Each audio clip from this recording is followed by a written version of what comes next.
விவசாயிகள் அனைவருக்கும் வணக்கங்க. இந்த வீடியோவில் நாம் இன்னைக்கு துவரையை தாக்கக்கூடிய முக்கிய பூச்சிகள் அதனுடைய மேலாண்மை குறித்து பார்க்கலாம். துவரையில அதிகமான பாதிப்பை ஏற்படுத்தக்கூடிய காய் துளைப்பான்கள் இது துவரை, மொச்சை மற்றும் கொண்டை கடலையை அதிகம் தாக்குகின்றன. மேலும் இவை காய்களை துளைத்து உட்பகுதியை தின்று அதிக சேதம் விளைவிக்கின்றன. மேலும் இவை முட்டைகளை மொட்டுகளிலோ அல்லது இளம் காய்களிலோ தனித்தனியாக இடும் பண்புடையது.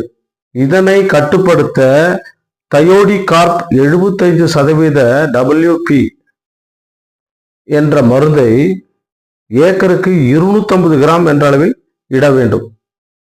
மேலும் இவைகளை கட்டுப்படுத்த பூ பூக்கும் மற்றும் காய் பிடிக்கும் சமயத்தில் 5% வேப்பங்கொட்டை கரைசலை தெளித்து இவற்றை கட்டுப்படுத்தலாம். நன்றி.